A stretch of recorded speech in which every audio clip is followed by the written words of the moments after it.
at tayo magpapasimula sa mensahe ng Panginoon this morning. And nilid po ako ng ating Diyos sa 1 Samuel chapter 16 verse 7. Punta po tayo sa 1 Samuel chapter 16 verse 7. And then sa oras nito na ating pag-uusapan ay tungkol po sa isang puso na katanggap-tanggap sa Diyos. Amen po ba? Hello. Iyon. So isang bagay na pag-uusapan natin. 1 Samuel chapter 16 verse 7. Itong sabi ni dito po. Sa English version, ang sabi niya, "But the Lord said to Samuel, do not consider his appearance or his height, for I have rejected him. The Lord does not look at the things man looks at. Man looks at the outward appearance, but the Lord looks at the heart." Pwede ba natin basahin huling bahagi?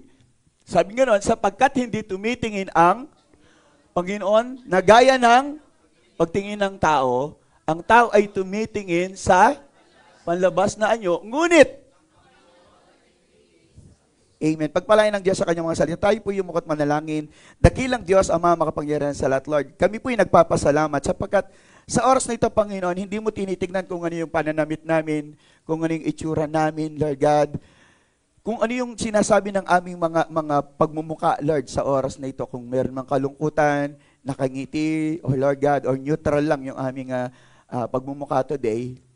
Pero Lord, thank you because higit sa lahat sa umagang ito, Lord, pinagmamasdan mo ang puso ng bawat isa. And Lord, we want to align our heart to you this morning.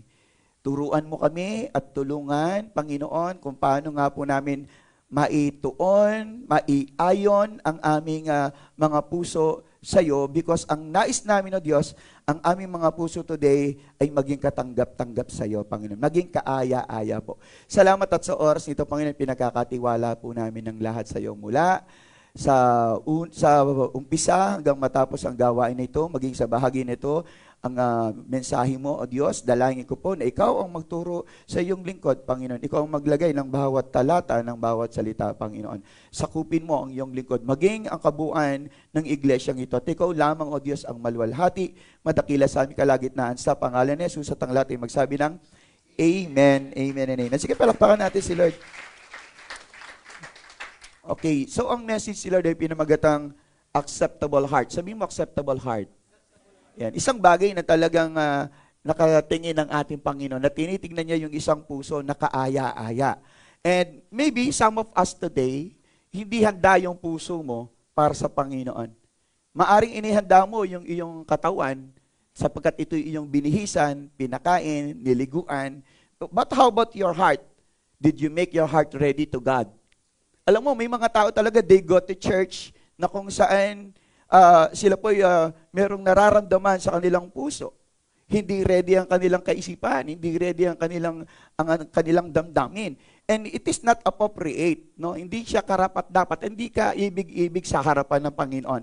Because there are things in our life na talagang tayo po ay nami-mishandle natin yung ating damdamin sa pang-araw-araw na kung saan hindi natin binibigyan ng isang napakaganda o napakahalagang bagay o pagpapahalaga ang ating puso whenever we face God or whenever we go to church and worship Him.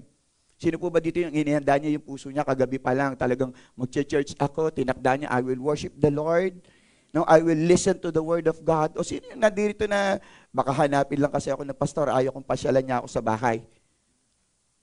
Kasi alam natin kapag 1 week, 2 weeks, or siguro, usually pag 1 week, hindi ko pa kayo papasyalan eh. Kapag 2 weeks, 3 weeks, sometimes pag hindi na kayo nag-church, papasyalan namin kayo whether you like it or not. No? So siguro ganun ang nangyayari. So there are some of us, pumupunta na lang, bagaman hindi ready yung puso, hindi naka-align sa Diyos, ang kanilang puso ay merong lamang iba today. And I do not know kung ano nga ba yung laman ng puso nyo ngayon. No po, kayo lang yung nakakaalam dyan. At of course, higit sa lahat, ang ating Diyos. In fact, tayo pa nga mismo, dinadaya natin ang ating sarili. Amen po ba? And alam natin na ang sinasabi ng mga tao is that I will listen to my heart. Laging ito yung natin advice. Sundin mo ang iyong puso. Tama po ba? Is it right na sundin ang puso? O kanina sabi, amen.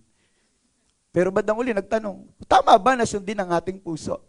Ito yung lagi nating sinasabi Imbis na kaisipan ng sundin or sasabihin natin puso ang kaisipan or naman, hindi ka na sinasabing sundin mo yung isip mo, hindi ka na naman sinasabing sundin ang puso mo, but based on the Word of God, na ang puso ng tao ang pinaka-madaya. Jeremiah 17 verse 9. Kaya nga, do not follow your heart. Yan ang sabi ng Bible. Usually, ito yung thinking talaga natin. And there are times tayo po ay nadadaya ng ating puso. Ito daw yung mandaraya. Nakuha niyo po ba, church? At saka pa ba? Amen. So, ang title ng message si Lord ay pinabagatang Acceptable Heart. Ayan. So, kailangan katanggap-tanggap yung ating puso sa Diyos this morning. Amen po ba? Kasi kung hindi nagiging katanggap-tanggap ang puso natin, baliwala ang pagdalo mo ngayon. Nandyan ka lang, pero wala kang naranasan, wala kang naramdaman sa Diyos. Because you did not ready your heart. You did not align your heart to God this morning. Okay? So, nakita natin sa 1 Samuel chapter 16, verse 7, na kung saan ang kwento po rito ay i-anoint na nitong si Propeta Samuel, itong si David bilang maging hari ng Israel. Okay? So, kasi itong si Samuel, tinitignan niya, gaya ng pagkakakita niya kay Haring Saul, sa mga hindi nakakalam, si Haring Saul, nung siya'y naging unang hari ng Israel, kaya siya naging hari kasi humihingi ang mga taga-Israelites ng magiging hari nila. And walang makita si Lord on that very moment that will qualify doon sa tingin ng Diyos. On those days. Kasi kung titignan natin yung buhay ni Saul, hindi naman siya qualified to become the king ng Israelites o ng Israel. But then again, no choice si Lord kasi yung mga tao, hingi ng hingi. We want king. Ayaw namin ng mga hukom. Ayaw namin ng mga kung sino-sino lang. Gusto namin ng hari yung mamumuno sa amin. So they are the ones, sila yung humingi ng isang hari na mamumuno sa kanila. And they promise that they will obey Saul. Okay? So ano nangyari?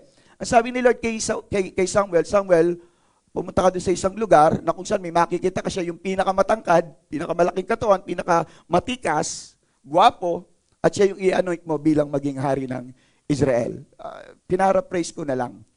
Okay, so yun nga yung nangyari, at inanoint ni Samuel itong si Saul bilang hari ng Israel. Pero hindi nagtagal. It is because hindi naging tama ang puso ni Saul sa Diyos. Mga ilang taon lamang siya na naging hari ng Israel and then he was rejected by God. Bagaman he was chosen by God, pinili siya ng Diyos, pero at the end of the day, nireject din siya ng ating Panginoon. Bakit? Hindi siya nagtagal na maging matuwid sa Panginoon kasi ang puso niya hindi niya inalign o hindi naging katanggap-tanggap sa Diyos. Meaning to say, hindi ka pwedeng magtagal sa isang paglilingkod, lalo na sa ating Panginoon. Kaya maraming sumusuko maraming umaalis, maraming nagbabackslide, maraming nababurn out. Bakit? Kasi hindi katanggap-tanggap yung puso nila sa Diyos. Mas pinili nila maging katanggap-tanggap ang puso nila sa harapan ng tao because they want to please men, not God. Kaya nga maraming tao na mga Kristiyano to mga Kristiyano to because hindi katanggap-tanggap yung puso nila sa Diyos at pinipili nila na maging tama sila sa bawat tao. Maging matuwid sila sa paningin ng tao. Ganun ang nangyari kay Saul Ganun ang nangyari sa kanya. Mas pinakinggan niya yung mga tauhan niya kaysa sa Diyos. Mas pinakinggan ni Saul yung mga sinasabi ng mamamayan kaysa sa pinag-utos ng Diyos na ibinigay kay Samuel. So that's why he was rejected by God because of the condition of his heart. Kaya marami sa atin nare-reject kasi yung condition ng puso mo sa oras na ito ay hindi ka nice-nice. O tayo, hindi ka nice-nice o karapat-dapat sa harapan ng Panginoon. Amen po ba? Bagaman sinasabi natin, mabuti naman ako, mabait naman ako Ito yung lagi nating sinasabi na para bang wala kang nagawang kasalanan, wala tayong nagawang kasalanan. Kung titignan natin yung sarili natin, i-rate natin, wala namang masama sa akin. Tingnan niyo, pakiramdaman niyo nga yung puso mo. Wala bang mali sa puso mo? Tama ba yung puso mo? Do you have an unacceptable heart today? Tama ba yung puso mo ngayon towards God? Isinet mo ba, inalign mo ba, itinono mo ba, Lord, this is your heart, and I want to align my heart to you today. Ganun ba yung ginawa natin? Do you have preparations in your life? Nag-prepare ka ba before you go to church? Prepare mo ba, itinono mo muna? Ganun ang ginagawa sa mga sasakyan. Kung siya'y maglalayo, gagamitin niya, chinecheck niya yan, tinotono yan, tinutune up yan, kinokondisyon yan. Bakit? Para maging smooth ang andar at walang panganib. Nakan niyo po ba, church? Because it is very dangerous kapag hindi natin inalign ang ating puso sa Diyos, sapagkat ito hindi magiging katanggap-tanggap. Nakan niyo po ba, church? That's why it is so important na yung ating mga puso ay maging katanggap-tanggap sa Diyos. Kaya dito makikita natin, nung si Saulo, si Haring Saul, ay dinisregard na ni Lord. Nireject na niya. Sabi niya, hindi na ikaw yung magiging hari. Inutusan niya si Prophet Samuel. So ito si Prophet Samuel ay inutusan ng Diyos, pumunta ka kay Jesse, at meron siya mga anak doon, at meron kong i-appoint doon o i-anoint na isang hari. And then, dumaan yung mga kapatid ni David, no? Ang lalaking katawan, they are warrior, mga sundalo sila ng Israelites, pero hindi, ang sabi ng Panginoon, hindi yan. Hindi yan yung hari. Pero kasi si Samuel, yung kanya kasing nakagisnan sa Diyos, nung pinili itong si Saul bilang maging hari ng Israel, nakita niya makisig, matangkad, matipuno, gwapo. So akala ni Samuel, ito yung sinasabi ng Panginoon. Kaya nang dumating yung mga kapatid ni David, ang sabi ni Samuel, Lord, ito ba? Hindi yan. So na-reject yung unang kapatid. And then may dumating na naman na isang kapatid. Lord, ito pa? Hindi yan. Again, sa pangatlo, pang-apat, pang-lima, pang-anim, hindi yan. At ang sabi niya, di ba Jesse, meron pa bang isang anak? Meron pa po. Pero siya isang pastol lamang. Nagpapastol lang, naghahayupan. Ibig sabihin, nag-aalaga lang ng mga hayop. And David was rudy. Sabi niya, marumi siya, madungi siya, pangit siya ng mga oras na yon. No, very rudy siya. Walang bakas na siya yung magiging hari at that very moment. Naku niyo po ba? Hindi alam ni David that very moment na magiging hari siya ng Israel. Bakit? Kasi nakita ng Panginoon yung hinahanap niya sa tao na to na siya ay may puso gaya ng puso ng ating Panginoon. Amen po ba? Andiyan ka pa ba? Amen. So kaya nga sinabi ng Panginoon doon, alam mo ba, Samuel or Saul, ikay nireject na ng Panginoon. Bakit? Kasi God sought a man that is after to his own heart. Ang sabi niya. So may nakita na ang Panginoon na isang tao na malapit or tugma sa puso ng Diyos. Tingnan natin yung 1 Samuel chapter 13, verse 14. Ang sabi rito, but now your kingdom will not endure. The Lord has sought out a man after his own heart and appointed him leader of his people because you have not kept the Lord's command. Ang sabi niya gano'n, no?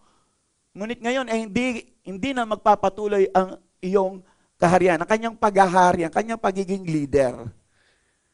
Kasi, hindi katanggap-tanggap ang kanyang puso. Naku niyo po ba? Kaya nga mahirap maging leader eh. Mahirap maging leader. Kasi bilang leader, kailangan yung puso mo laging naka-align niyan sa Diyos. Kasi kung di naka-align niyan sa Diyos, ang hirap mag-preach. Naku niyo po ba? Akala niyo madali lang mag-preach, no? Hindi po ganoon. Because the moment you preach, of course, dapat nakikita sa pamumuhay mo kung ano yung pinipreach mo. Tama po ba? Bagaman hindi naman ikaw yun, hindi ka sanay na magtimpi, pero magtitimpi ka kasi pinipreach mo yan. Naku niyo po ba? And it doesn't mean I am preaching to you, I am perfect. Hindi po ganun yun. Hindi ako perfect. No po. Makita nyo, kung pipisilin nyo ako, mukha lang akong artista. Pero kung titingnan nyo, ano pa rin yan?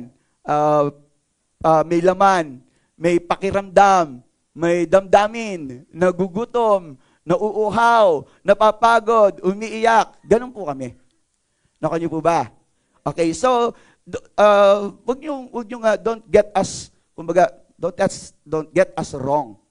Kumbaga, ano nyo rin kami, unawain nyo rin yung mga lingkod ng Diyos. May nakita akong post ni Ni Nanay Amelia, no? Napakaganda nun. Pero hindi ko na i-repost. Basahin nyo na lang kung nabasa nyo. Kung talagang nagbabasa kayo ng mga posts. Of course, tayo, mahilig lang naman tayo mag-sin. Tama?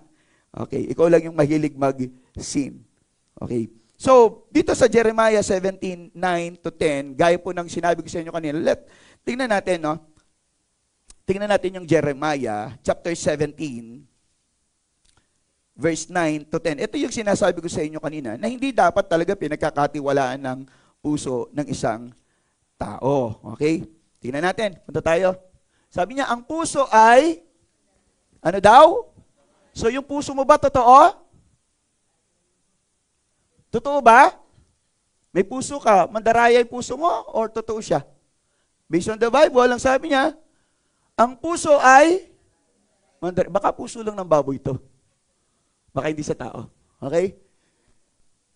Ang puso ng punta tayo. Ang puso ay mandaraya kaysa lahat ng bagay. Ibig sa kabuuan ng tao sa atin, ito daw yung pinaka mandaraya, yung ating puso. Ano? At lubhang, grabe, no? That is our heart. Napakasama ng puso natin.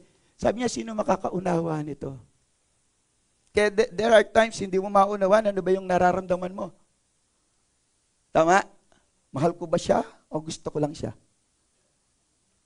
Gutom ba ako or gusto ko lang yung nakikita ko lang yung, dahil nakita mo yung itsura, masarap, bigla ka nagutom. Di ba? Sometimes wala ka namang balak eh. Nung makita mo sa mall naka-sale, wala kang balak. Parang bagay ko yun.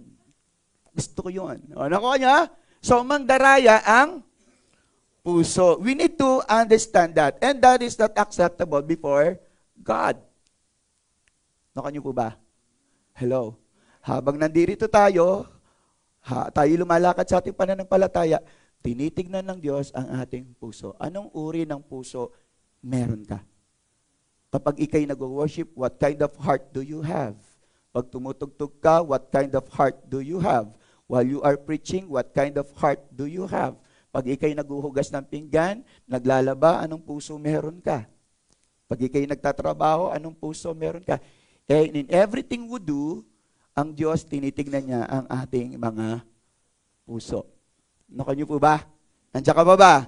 Okay. So may mga bagay dito na kung saan these are the things na ginawa ni David para ipakita niya o iparamdam niya or kung bakit nga ba sinabi sa kanya that David is the man after God's own heart. Si David daw yung pinakamalapit sa puso ng Diyos. Nakanyo po ba? Meron palang gano'n na, hindi ibig sabihin may favoritism si Lord.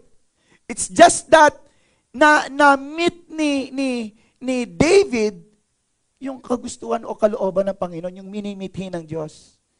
Yung isang puso na talagang hindi nakita ng ating Diyos sa iba. Hello? Pag masasabi mo, hindi naman ako si David. Yes, you're not David. Kaya nga tinuturuan tayo every Sunday every day, lalo na pag nagbabasa tayo ng Bible. This is the reason why we go to church. Kasi nire-replenish. Sabi mo, nire-replenish. Inaayos tayo araw-araw. Kaya yung katabi mo, pinoproseso pa yan. Tignan mo siya. Pinoproseso pa yan. Imagine, church, hindi pa yan yung finished product. Di ba? Kaya pag may nagsasabi siya, bakit ganyan ka? Sandali lang, hindi pa tapos si Lord sa akin. Inaayos pa niya ako. Nakuha niyo po ba, church? Imagine niyo yung mukha na yan.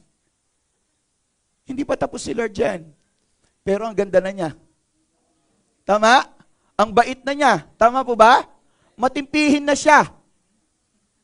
Di ba? Mapagpasensya na siya. Inaayos pa kasi siya unti-unti ni Lord. That's why meron daw na ligalig last Sunday regarding the message of God. Especially yata yung mga kalalakihan. Na sinasabi nilang hindi ako ligtas. I don't think na mapupunta ako sa langit. Kasi nga, marami pa akong kasalanan. May pagkukulang. Wala mo na palang may pagkukulang. Bakit di mo dagdagan? Wala palang may pagkakasala. Bakit ka nagkakasala? Sinasadya natin yon. There are 3 stages or phases of salvation. Justification. Anong ibig sabihin nun? Just as if we have not sinned. Ibig sabihin. Yung justification, Bagaman tayo nagkasala, pero pinawalang sala, parang hindi ka nagkasala. Naku niyo po ba? Yung bang parang katabi mo, hindi naligo pero parang hindi naligo. O naligo siya pero parang hindi. Naku niyo po ba? Hello? Ganun lang yon. Kasi nga, nagkaroon ng atonement. Ibig sabihin, imbis na tayo yung nakapako dun sa krus na nakahubad, na nakahihiya, pero pinili ni Jesus na siya yung mapako doon. Nagkaroon ng atonement, pagpapalit. Nako niyo po ba? Okay. Ngayon, yung pangalawa, yung tinatag na sanctification. This is the time we are in. Narito tayo ngayon sa sanctification. Nagkakasala ka pa rin. Hanggat tayo po'y lumalakad sa mundo, nagkakasala pa rin tayo. Kinokorek, itinatama, pineperfecto tayo ng ating Panginoon. That is the work of the Holy Spirit. Kaya nga may tinatag na dispensation of the Holy Spirit. Ngayon yon. Yan ang hirap kasi sa atin. May discipleship, ayaw mo mag-attend. So marami kang nami-miss out. Tama ba? Kaya di mo alam kung saan ka eh. Kaya nga there are times, tinatamad ka na. Mag-church ako, hindi.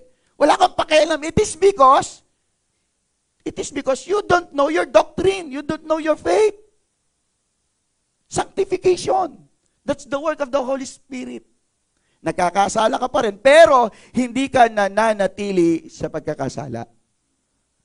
You're not enjoying it. Sino yung nag-enjoy pa rito nagmumura?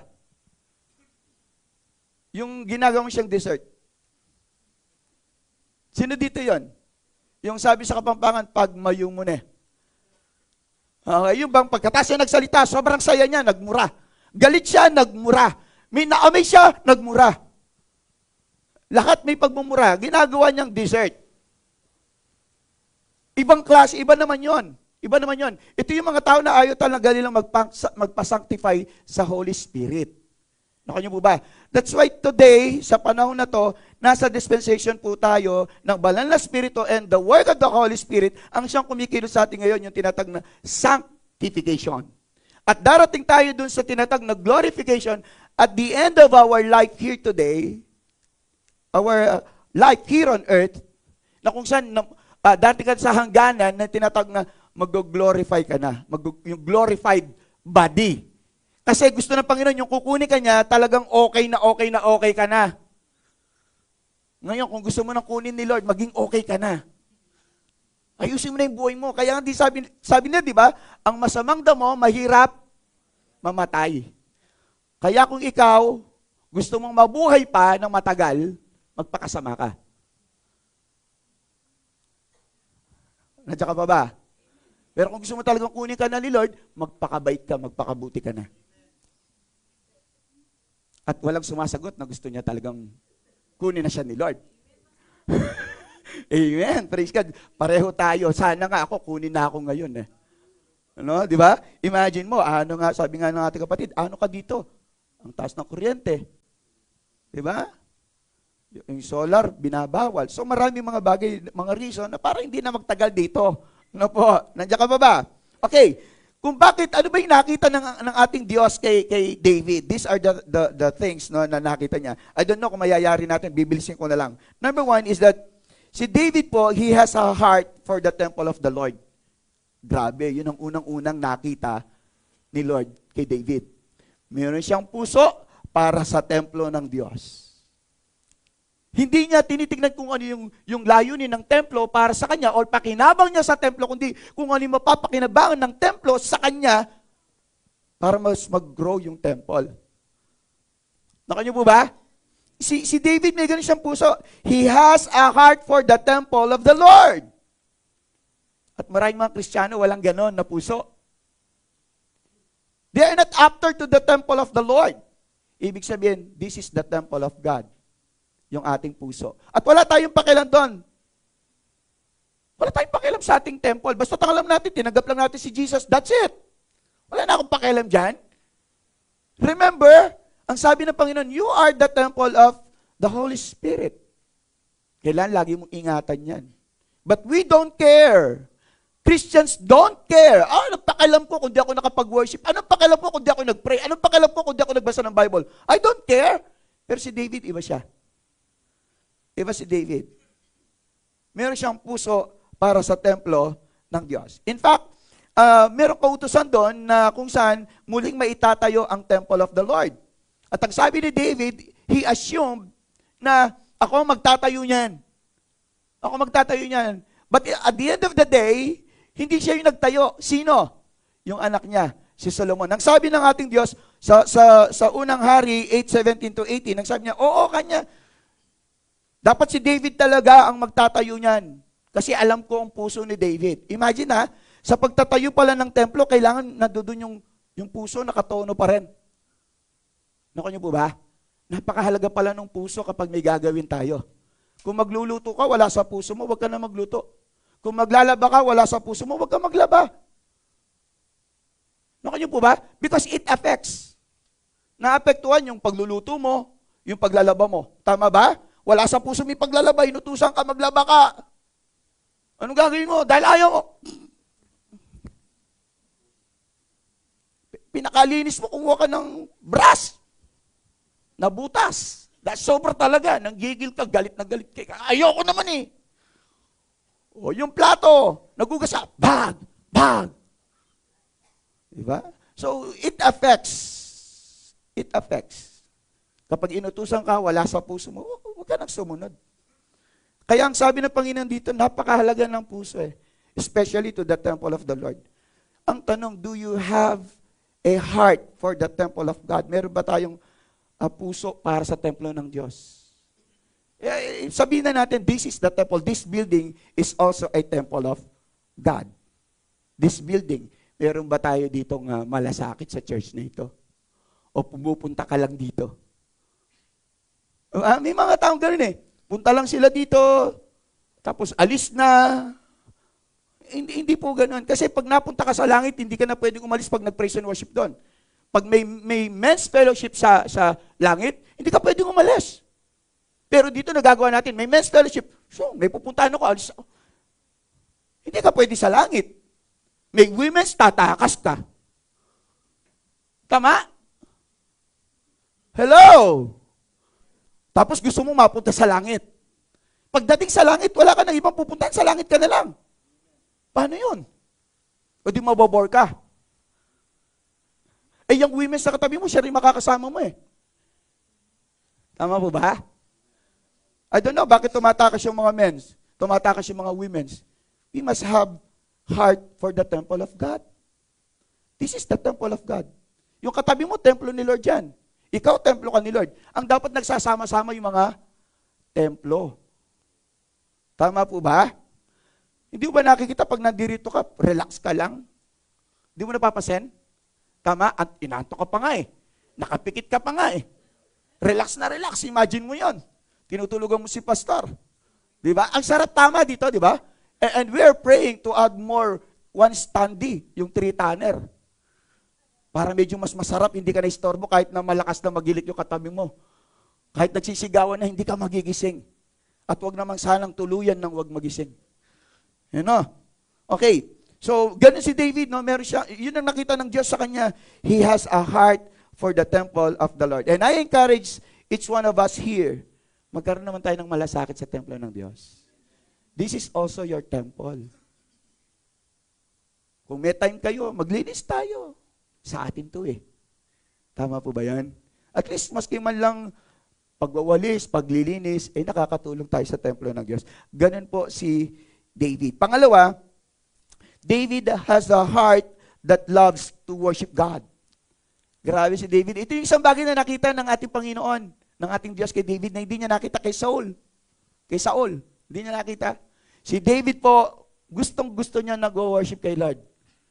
Amen po ba? Kaya nga kung gusto mo maging acceptable yung heart mo, yung puso mo sa Lord, dapat mapagsamba ka sa Lord. You must be a worshiper. Sabi mo, worshiper. Ayan. So, kailangan worshiper ka. Amen? Now, you are so excited to worship God anytime and anywhere. Because David, worship God. And it is the lifestyle of David. Sabi niya, yung lifestyle ko to eh. Ito talaga yung nakagawian ko eh. Dapat maging buhay natin yung worship. Hindi lang yung kapag nasa church ka, sometimes nasa church ka na nga, nagtumbling na yung umaawit dito, ikaw, dead mo ka lang. Pero pag may nakita kang artista, ah! Pag may nakita kang aksidente. Pero pagdating sa worship, sa praise and worship, naglulundag na yung dito, yung isang song leader dito, kaya nga maraming tumatalikod ng mga worship leader, mga awit. Kasi nangangawit na sila, ikaw ang lungkot mo pa rin. Di ba? Pag sinabing, masayang maglingkod sa iyo, Panginoon, masayang maglingkod. Parang ayaw mo no? Dapat masaya nga Masaya yung sinasabi ng awitin. Tama? Andiyan ka ba church? So si David, ganun siya. Alam niyo ba, there is this one thing na naganap sa buhay ng ating kapatid, si David, when he danced before the Lord. Imagine how David worship God. Paano nagwo-worship si David? Simple lang. Hinuhubad niya yung kanyang damit panghari. It is a sign of humbleness and submissiveness and surrendering to God. Sinusurrender niya, tinataas niya, inalis niya yung pagkahari niya, hinubad niya. Alam niyo kung ano sinuot niya? Manipis na damit. Manipis na damit. That will cover yung pinakababalang niya na parte ng kanyang bahagi ng kanyang katawan. At alam niyo po ba, tinawanan siya ng kanyang asawa. Si Michal, yung anak ni Saul, na napangasawa niya. Tinawanan siya ng kanyang asawa. Imagine, ang sakit nun. Asawa mo pa ang mangi-insulto sa'yo because sinasamba mo, pinupuri ang Diyos. Nakuha niyo ba? Ganun si David. Ang tindi ni David, no? Bagaman siya ay hari, hindi siya nahiya na siya ay maglingkod or sumamba sa ating Panginoon. Kaya nga nabuo yung awit Di mahihiyang purihin ka, pumalakpak at sumigaw. Di mahihiyang sambahin ka, Jesus. Tama ba? Sambahin ka mula ngayon, magpakailan pa man, di mahihiya. Sabing ganon. Pero tayo, nahihiya ka mismo nga sa katabi mo kasi hindi ka naman talaga ganyan Bakit mo ikahihiya? You are worshiping a one true God, a living God, a powerful God, an amazing God, the God who give you life. Bakit ako mahihiya na purihin ang ating Panginoon? Tama ba? We're just praising God because of the things He has done in our life.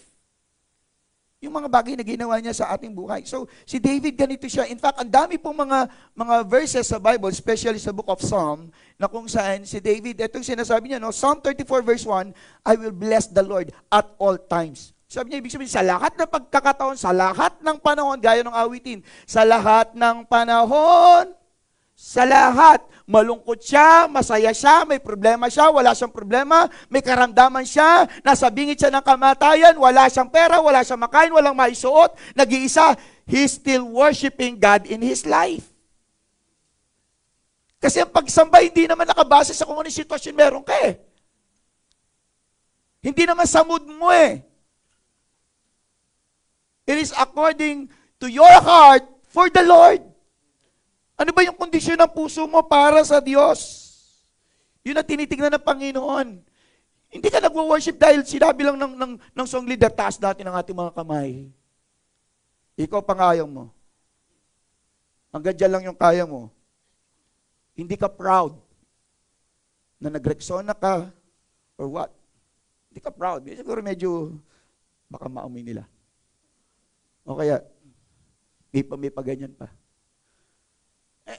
Si Lord yan Nakuha niyo po ba? Nahihiya tayo. Pero si David, hindi siya ganun. Hindi ganun si David. Sabi niya, I will bless the Lord, oh my soul, all that is within me. Bless His holy name. Psalm 103 verse 1. Ganun si David. Talagang he loved to praise the Lord in his life. Kung pwede nga lang gusto ni David, nasa piling lagi siya ng Panginoon Yung 1,000 years, sabi nga, is better than one day. Tama ba? Parang ganun. Mas gusto niya yung manatili siya ng 1,000 taon sa Panginoon kaysa sa isang araw lang na nandirito siya sa mundo na hindi siya nagpupuri. Inip na inip si David. Tayo naman, inip na inip tayo kapag tagal naman ako kumakanta nito. Alam niyo kung bakit nagtatagal ang pagkanta dito? Isang bagay. Kasi ayaw mo magtaas. Sabi niya, pag nagtaas na to, doon ako titigil. Ayaw mo magtaas. Kasi nakikita ka niya eh. Hindi nagwo-worship tong tao na to. So sabi ng song leader, kailangan ko pang kumanta, kailangan ko pang kumanta. Ulit-ulitin. Ikaw yung diferensya kung bakit ayaw niyang tumigil. Dahil sa'yo. Ayaw mong umawit. Tanong, bakit ka nandirito? Para lang makita si pastor?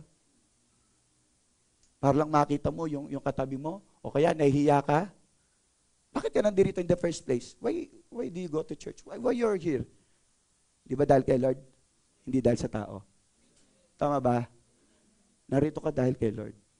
Always remember that because God is good. And God is God. Isang bagay na dapat nating maunawaan. Sabi, worship is not about the songs or the instruments, the music, lyrics. It's about our heart that glorifies God. Kailangan maibigay natin yun. Lord, I want to glorify you in my life today. Maitaas mo ang Panginoon sa iyong buhay today. At napakasarap po nun. Kasi naitanghal mo ang Diyos sa iyong buhay.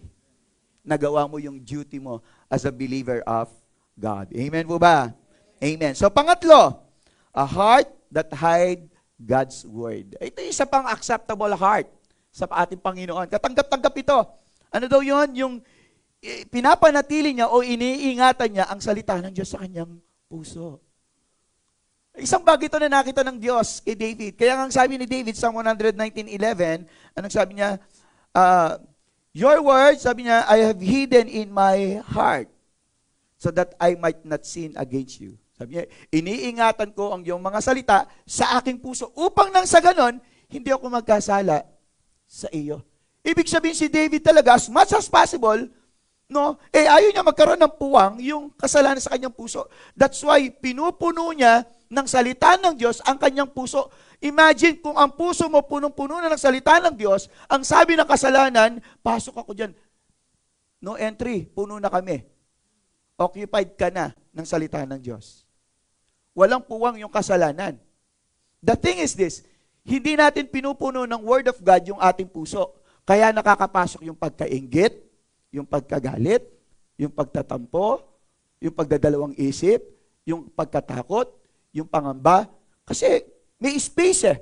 Sabi nga, kapag hindi mo pinuno ng Word of God ang puso mo, pupunuin ni Satan yan. Nakanyo po ba? Nandiyan ka pa? Kapag hindi mo tinuruan ng anak mo ng salita ng Diyos, si Satan ang magtuturo sa anak mo. Nakakatakot yun. Tama ba yan? Nakakatakot yun. Kaya ngayon pa lang, turuan na natin yung ating mga anak para hindi naturuan ni Satan. Disiplinahin mo yung anak mo para hindi na disiplinahin ni Satan. Punong-puno siya ng pangaral, punong-puno siya ng Word of God. Kaya makikita mong sabi ng Bible, bata pa lang tinuturuan na upang sa kanyang pagtanda, dala-dala na niya yung tinuro mo sa kanya. Alam niyo, Mother's Day ngayon. And how many weeks from now, Father's Day? Isang tanong, naging mabuting magulang ka ba sa iyong mga anak? Naging mabuting magulang ka ba sa iyong mga anak? Paano mo sila pinalaki? Sila ba yung mga anak na lumalaban sa iyo? Naghihimagsik sa iyo? Tinatakwil ka? Di ba? Makikita mo kung naging mabuti kang magulang sa kanila. Sometimes, naging mabuti ako sa kanila, Pastor. Pinag-aral ko yan, dinamitan ko yan, dinisiplina ko yan. Bakit pag didisiplina mo based on your experience, but not based on the Word of God? Baka dinisiplina mo siya dahil tinignan mo yung isang tao, paano siya nagdisiplina sa kanyang anak at ito yung in-apply mo. Okay, nakikinig ka ng mga parenting na hindi naman yung tinuturo na, hindi Bible-based. Naku niyo po ba? Baka ganun ang ginagawa natin. So, kailangan tinuturuan natin yung ating mga anak ng Word of God. Kayo rin yung sasakit yung ulo pagtanda nila. Kayo rin, magiging katulad nyo sila. Xerox copy lang. Walang pinagkaiba. Okay na sana yung Xerox copy lang kayo sa mukha eh. Pero yung ugali, di ba? Pero ngayon siguro dahil nakakilala ka na kay Lord, of course, Gusto ko na ganito ka rin. Because I myself, na-disiplina rin ako sa salita ng Diyos. That's how important discipleship is. Meron tayo tagapagturo, si Sister Justin, naghihintay lang siya sa inyo. Hindi ibig sabihin na kayo, perfecto na si Sister Justin, hindi.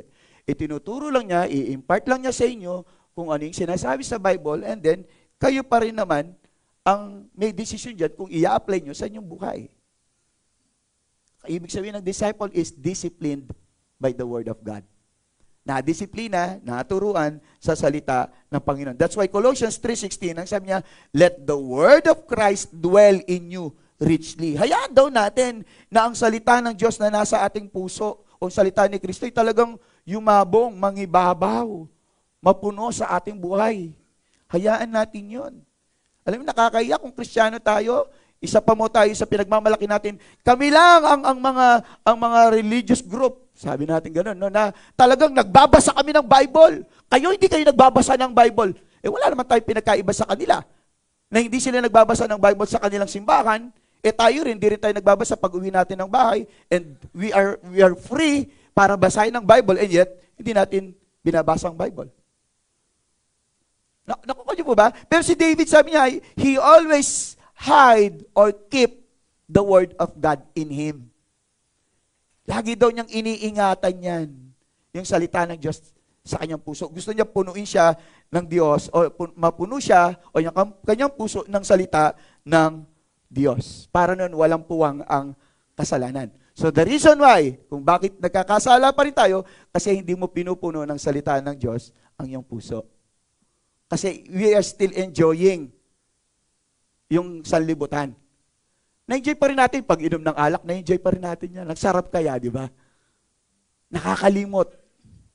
Marami kang bagay na nalilimutan. Nalilimutan mo na may utang ka. Nalilimutan mo, nakakasweldo mo lang, uminom ka. Na pinaghirapan mo ilang araw ng linggo, nag-overtime ka, para lang may pang Red Doors ka, bibili mo yung Red Doors. 55, 60, lalaklakin mo, mag-isa ka lang. Kung bibili ka ng bigas, marami kayong kakain. Di bali sana kung sa Red Doors, aayahin mo yung pamilya mo. Inom tayong lahat. Pero huwag niyong gagawin yun. Hello, nandiyan ka pa ba? Na-enjoy mo pa ba yung dati mong buhay, yung nagkakasala? Gustong-gusto mo pa ba yun? Di ba? Dapat hindi na. Amen po ba? Sige, palakpakan na si Lord. Pangapat po, ito yung puso rin ni David, kaya naging katanggap-tanggap ang kanyang puso sa Diyos. An undivided heart. Sabi niya, yung buo yung puso niya. Sabi mo, buong puso. Ganon si David. Buo yung puso niya.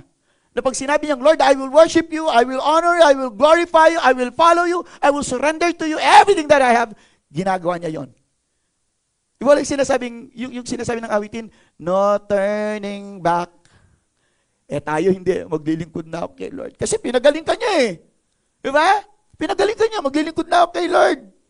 Answered prayer, pastor. Meron tayong mga kamanggagawa. No, na kung saan, they are praying, Lord, sana bigay mo sa amin to. Binigay ni Lord. They are so excited. Oh, pastor, maglilingkod ako sa Diyos. And then suddenly, hindi pala buo ang kanilang puso sa paglilingkod. Bumalik sila sa dati nilang gawa. Tumalikod sa ating Panginoon. And do not expect those people na hindi buo ang loob niya, duwag sila, ibig sabihin. Kaya ang lagi sinasabi ng Panginoon, take good courage. Be strong in the Lord. Take good courage. Do not be afraid. Ibig sabihin, maging buo, maging firm. Yung sinabi mo para sa Lord. Dahil kahit ikaw, pag pinangakuan ka, ayaw mo na hindi natutupad yung pangako. Tama po ba? Pag sinabi mo kay Lord, Lord, maglilingkod na ako. Dapat gawin mo yon. Nakuha niyo po ba, church? Dapat gagawin mo yon. Pastor, simula ngayon. Anong gagawin mo? Simula ngayon. Basta, pastor, hindi ako nangangako pero simula ngayon. Ano kaya yon? Napasal tuloy ako. Nakuha niyo po ba, church? Because marami mga tao, sabi nga ng Panginoon, only 1% are the people who will give back praise to God or will give thanks. Alam ng Panginoon yun eh. Nasa 10 pinagaling niya, isa lang ang nagpasalamat. At hindi pa expect ni Lord yung tao na yun. Samaritano to They don't know me very well. Sabi niya, hindi nila ako kilala. Pero ba't ganun, bumalik sila para magpasalamat, para sumamba. Pero tayo, mga ibang Kristiyano, pag kaya nilang na-receive, natanggap yung mga prayer request nila, anong gagawin nila? Yung aalis. May bagong sasakyan, Pastor, pinag-pray ko, binigay ni Lord. Kaya anong gagawin? Sabi nga ni JP, punta daw ng Manawag, pa-bless natin doon sa Manawag. Bigay ni Lord to Ibebreakin mo araw ng linggo. Buti pa yung bagong sakyan, pakarwas mo yan, gagastusan mo yan. Pero pag sa church, gastusan, God will provide. God will provide. Grabe, no? Ang tindi ng mga Kristiyano, no? Nakakasakit ng damdamin. Tama ba? Na hanggang una lang sila. Ikaw ba yung tao o Kristiyano hanggang una ka lang? Hanggang una ka lang magilas? Hanggang umpisa ka lang? Hanggang observation ka lang? Dapat pastor ganito, dapat sister ganito, dapat brother ganito. Okay, nasan ka? Nung naglilinis na, nung nag-aayos na, nasan ka? Pastor, may lakad ako hanggang ano lang ako Pero sa cellphone mo, ang tagal mo Nag-ML ka, inahanap ka na. Tara na, sandali na. Humingi ka ng extension. Bakit pagdating sa gawain ni Lord, ayaw mo? Hindi buo yung loob mo pag sumunod ka kay Lord. Kailangan buo ang loob natin. That's why many spouses and husbands, hindi buo kasi yung puso nila. Kaya kapag may problema na, sumusurrender na sila. Dapat bilang Kristiyano, buo ang puso natin kasi kasama natin si Lord. Amen ba yan? Ano man yung mangyari, ang sabi sa Bible Isaiah 43, ano ba yung sinasabi doon na dumaan man tayo sa ilog, hindi ako matatakot. Dumaan ako sa apoy, hindi ako matatakot. Bakit? Kasama natin ang Diyos. So bakit hindi magiging buo yung puso ko? At ang bumubuo sa puso ko ay ang Diyos. Tama? Undivided yung heart mo kapag si Lord kasama mo. Amen po ba? Nandiyan ka ba, church? Tingnan mo yung Psalm 86 verse 11. Ang sabi dito ni David, teach me your way, O Lord my God, and I will walk in your truth. Give me an undivided heart that I may fear your name. O Panginoon, ituro mo sa akin ang iyong daan.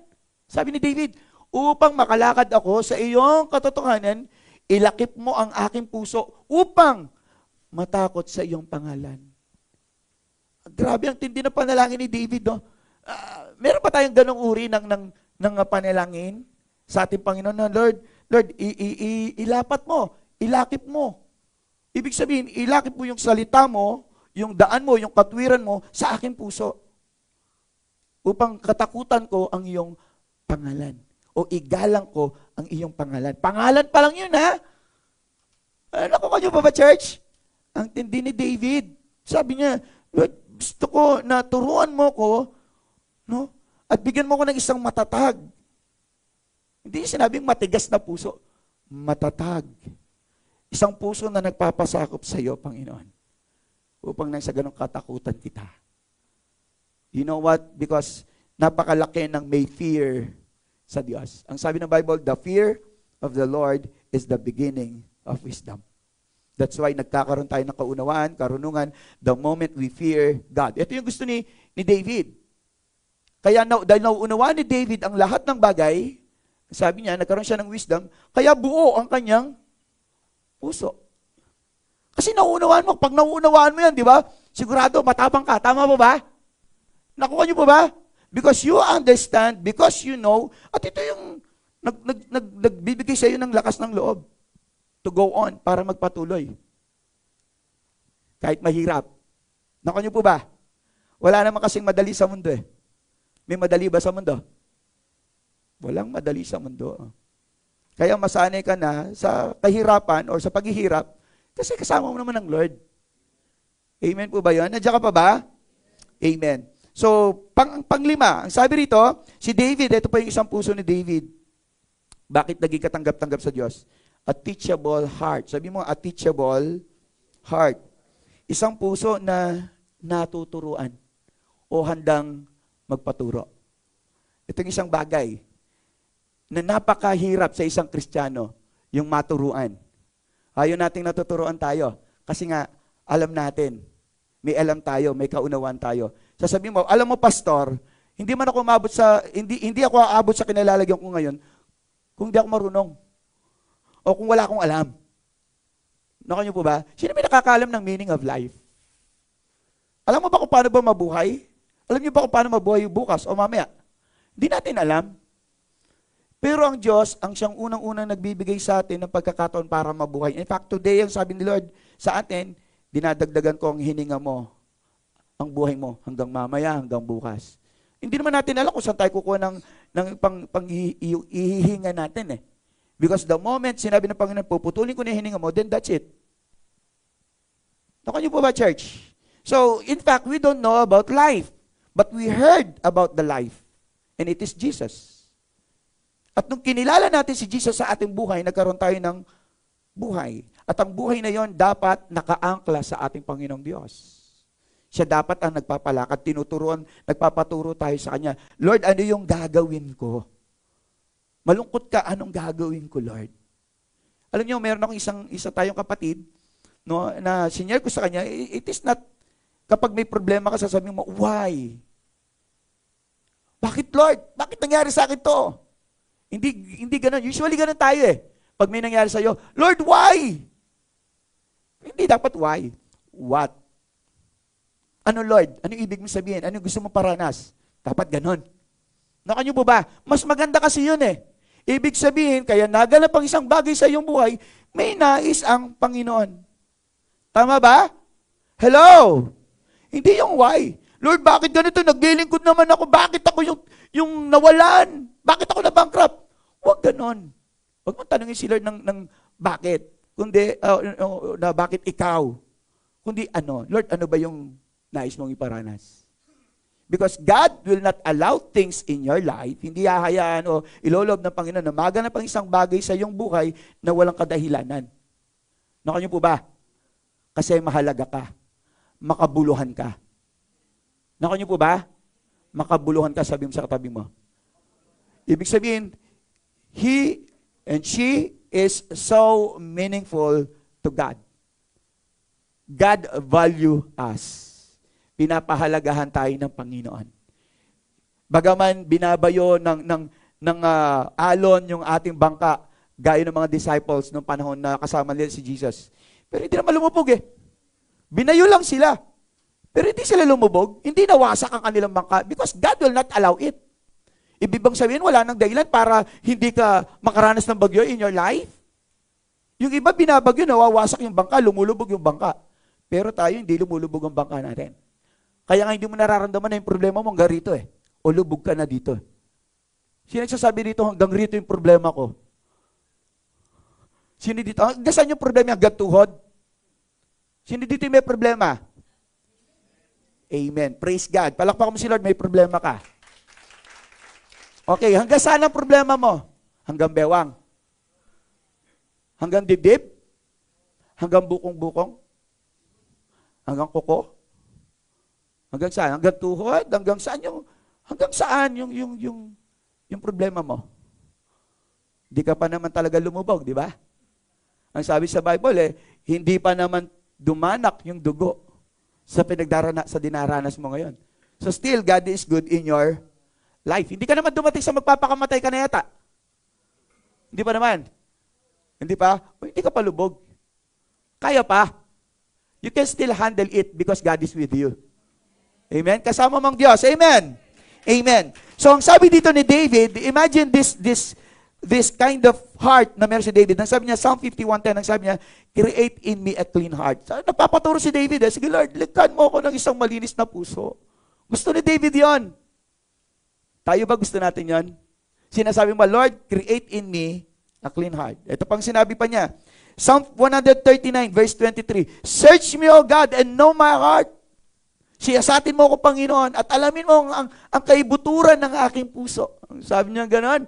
Kumbaga sinasabi ni David, Lord, operahan mo nga yung puso ko. Katindi, no? Heart surgeon kasi si Lord. Heart surgeon siya. And there are times nasasaktan ka, Kasi nga, ginagawa ni Lord, hinihiwa niya yan. Siyempre, merong mga masasaktan, may pain pa rin kahit sa surgery. Tama po ba? Hello? Sino dito yung na-operahan at hindi siya nasaktan? Sino dito yung na-operahan at hindi nasaktan? Masakit. Ako nga rin po, nung na-operahan yung asawa ko, CS, grabe ang sakit. Yung bulsa ko, ginaganyan, no? Oh, Lord, ang sakit. Ang sakit. Tapos sabi ko, Lord, ba't ganun? Ba't ganun, Lord? Kako, sabi ko, may PhilHealth naman yan. May SSS naman yan. Bakit yung ako nahiwa, naramdaman ko? Ang bigat. Grabe. At kahit anong tahi, hindi po pwedeng, hindi gumaling. Hindi naalis yung sakit. No? Ang masakit talaga, may mararamdaman ka pa rin pain. Or maaring, while operation, hindi mo nararamdaman kasi merong anesthesia. Pero mga ilang araw lang nawawala yung anesthesia.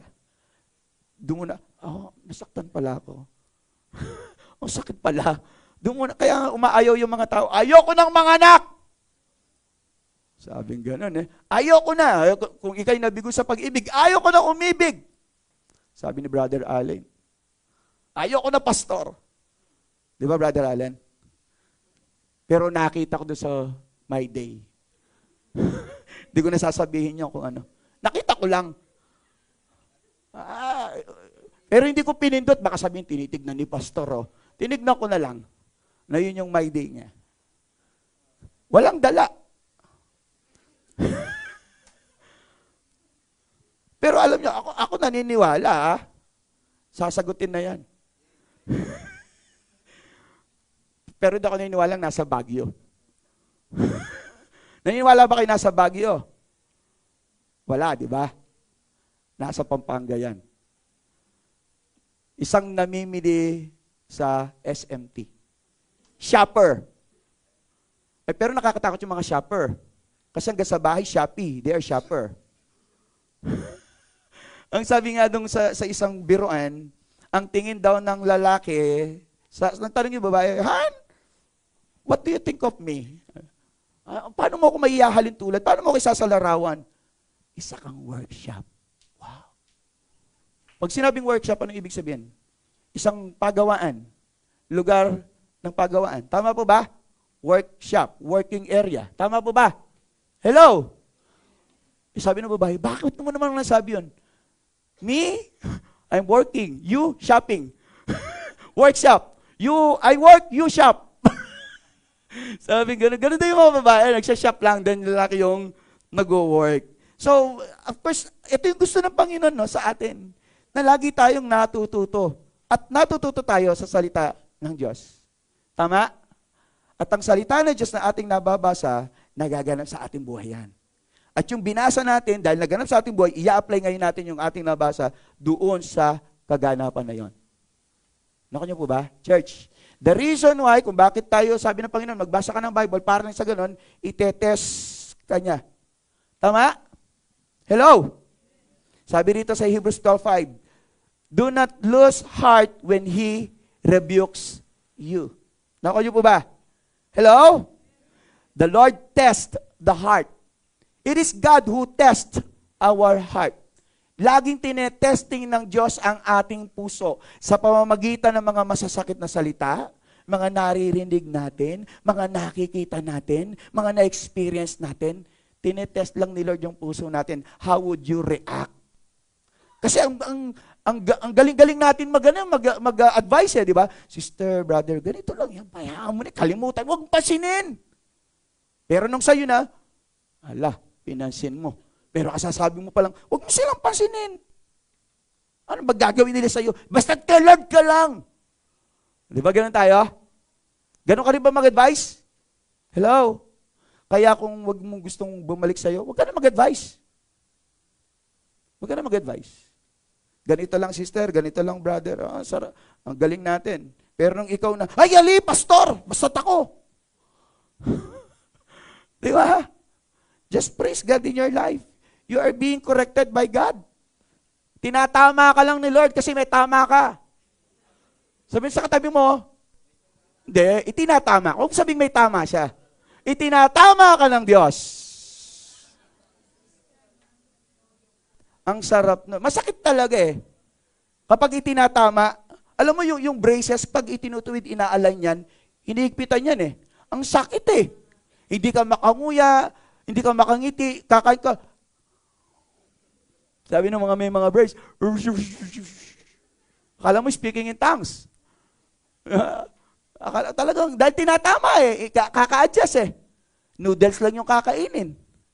Imagine that. Talagang may suffering. Ganun talaga pagtuturo. Meron bang tinuturoan dito na hindi masakit? Meron ba?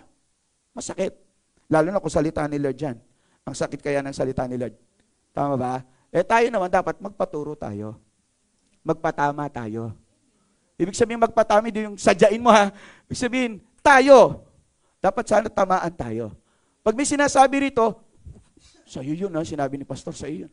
Huwag kang iilag. O kaya huwag kang ikaw yun eh. Hindi siya yun, ikaw yun. Tayo yun, church. Alam nyo, kagabi habang ginagawa ko ito, talagang minemeditate ko na ito eh. Ilang araw na talagang, Lord, ano ba yung message mo? Sinusulat ko. Parang ayaw kong, yung iba hindi ko na sinulat, yan sakit eh. Huwag ko na isama rito, baka masabi ko pa, masasaktan lang ako, bababa ako rito. Okay? So, praise God. Ang sabi ng Panginoon, Proverbs 29:19, gusto kong tingnan nyo po to. Proverbs 27:19, as water reflects a face, sabi nyo na, so a man's heart reflects the man. Ang galing, sabi ko, wow Lord, ang galing ah. Kagabi binabasa ko sa Proverbs 27:19, sabi niya, kung yun daw tubig, pag tumingin ka doon, lalo na kung di magalaw yan, nire-reflect niya yung mukha mo. Tama mo ba? Yung tubig, pag tumingin ka, nakikita mo yung tsura mo, tama? Ngayon, ang sabi rito, so a man's heart reflects the man. Yung puso mo daw, ipinapakita o nire-reflect niya kung ano ka, kung sino ka. Yung puso natin. Kaya nga kahit sabi mong okay ka lang, kapag sinabi ng puso mo, you are not okay, then you are not okay.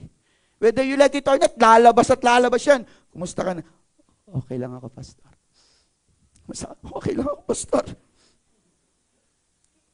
Try mo yung katabi mo. Kung okay siya, tanong mo, okay ka lang ba? Makikita mo, they are not okay. Bakit? They are not reacting. Maaring yung iba talagang, okay lang ako. Okay lang ako. Para alam mo yung, ang tawag doon, yung tawag doon sa puppet. Ventriloquist. Yan. Okay lang ako, sir. Isa lang yung facial expression. Nako niyo po ba? And hindi okay yan. Kahit yung nasa likuran mo, maaring they are not okay. And it's okay not to be okay. Okay lang yan, na hindi ka okay. Sabi sa tabi mo, okay lang yan, hindi ka okay ngayon. Kasi sometimes kailangan nating ma-feel that we are not okay. Kasi hindi natin pwedeng dayain yung sarili natin. Kaya huwag tayong sinungaling. Pag ginaya kang kumain, huwag sabing, busog pa ako. Tapos, konti lang. Kumukuha ka lang, bandang huli, nasa iyo na. Siya na yung nakikihingi sa'yo. may mga ganun bagay eh. Konti lang. Hanggang sa umupo ka na, tumabi ka, hanggang sa nalingat lang siya, kinuha mo na. Tapos babalik mo sa kanya, wala na. It's okay not to be okay. Hindi naman dapat lagi kang okay eh. Pangit din naman yung lagi kang okay. Tama? Because meron tayong ingredient sa ating puso, sa ating buhay na we also need to be sad, to mourn. Sangkap natin yun eh. Kasi it affects the muscle of our face. At nakakapabuti rin naman sa puso natin sometimes yung pag-iyak. Nakuha niyo po ba? Kaya huwag mo pigilang umiyak. Huwag mo pigilan kung malungkot ka. Sabihin, malungkot ka. Alam mo, sabihin mo, okay ka, namatayan ka. Okay lang, Pastor. Ito, medyo nakakaano naman. Nakakaraos-raos na yung kagalakan ng banal na spirito na, yes, naroon. But it doesn't mean hindi kayo iyak. Huwag mong pipigilan yun. We need to be teachable. Kailangan tayong maturuan. And the things that we are now suffering or experiencing is just part of God's teaching in our life. Tinuturuan lang tayo ng Panginoon. Naku niyo po ba? Okay. So, Kailangan willing to be rebuked and to be be corrected. Tama po ba? Hello? Ayan. So, pag nire-rebuke ka, kinokorek ka, hindi ibig sabihin ayaw sa'yo. Hindi ibig sabihin ayaw sa'yo. No, tinutuwid lang tayo. Ang hirap maging magulang yan Kapag pinalo mo yung isang anak mo, sasabihin niya, laging ako na lang lagi. Diba? Ganun yung mga anak natin. Ba't si kuya? Bakit si ate? Bakit si ito? Hindi mo bakit ako na lang? Kapag ka naman binibilang ka ng damit, di mo naman sasabihin, bakit ako lagi binibilang mo damit? Bakit hindi mo sila bilan? Wala naman siguro ganun Alam nyo, mapalad ang mga bata na lagi sila nagsasaing. Hindi sila mahihirapan pag sila tumanda. Tingnan nyo yung mga hindi na masyadong nauutusan. Hindi sila marunong magsaing. Dahil gusto nila mag-abroad, hindi ka marunong magsaing. Gusto mag-asawa, hindi marunong maglaba. Nakuha nyo po ba? Hindi naman kayo pinaparusahan, hindi kayo inaalila. Tinuturuan kayo. Nakuha nyo po ba? Hello? Magulang, huwag naman nating tinuturuan lang kita. Maglaba ka dyan, magluto ka, baka naman lahat binigay nyo na sa kanila. Huwag naman ganun. Hindi na tinutulungan yon. Easy lang, hinay-hinay lang, one at a time lang. Baka tinambakan mo ng isang gabundok yan na labahan. Sabi, tinuturuan kita. Maganito ba kagad yung pagtuturo? Isang bundok? Di ba pwedeng isang palanggana lang muna? O isang t-shirt? Tama ba, church? Alam nyo, we will become mature o matured sa lahat ng mga turo sa atin ng ating Diyos. Kailangan maging teachable lang tayo. Let us entertain teaching and learnings, lessons. Entertain natin yun. Kasi alam nyo, kaya nagtataka kayo, ba't si Pastor, ba't ganun, napapahaba niya yung isang message kahit na ngayon lang siya sinabihan, bukas na yung pagpipreach o kaya mamaya lang, yung preaching mamaya, ngayon lang sinabihan, bakit ganun? Kasi yung lesson, natututo kasi ako, nagbabasa ako. Nagpapaturo ako, nakikinig ako, nanonood ako ng iba't ibang mga preachings. Nagpapaturo ako. Makita niyo yung iPad ko, meron ako doon. Mga lessons. Sinasani ko yung aking sarili. Nagpapaturo din po ako. Lalo na sa banal na spirito. Amen. So last, a heart that trusts fully to the Lord. Ito yung gustong-gusto ng Panginoon. Yung isang puso na talagang buong-buong nagtitiwala sa Diyos. Do you trust God? Of course. Sasabihin natin yan. Nagtitiwala ka sa Panginoon. Kaya nga, nung wala kang bigas, natakot ka. Nung wala kang pera, kayo na kaya ako lalapit. Because you trust God, nag-alala ka. Tama ba? Is that the way you trust God fully? Sabi mo, Lord, puntahan ko si brother Rico, sister Rico, yung inano ni Lord sa akin. You're not trusting God in your life. You're not trusting God. Alam nyo, kaya ako nasasabi ito, dumanas din kami. Napakabigat na dinanas namin. Hindi lang halata. Kaya kapag may nakakita sa amin, sabi nga nung tita yata ni Sister Joy yun. Anong sabi ng tita niya? Mukhang yung mga niya, sila pastor, yung pamilya niya, mukhang, atag doon? Layo. Alam niyo yung layo? Yung layaw, parang bigay hilig. Maayos sila. Hindi lang nila alam. Behind that, kung ano yung pinagdaanan namin. Parang si Joel lang yan. Hindi siya ganyan. Ito yung picture niya. Paki-slide. Next slide. Nakita nyo lang kasi yung ngayon But the process, we only trust God. Nagtiwala kami sa Panginoon. Fully. Hindi kami narinig ng mga anak namin na nag-aaway regarding money.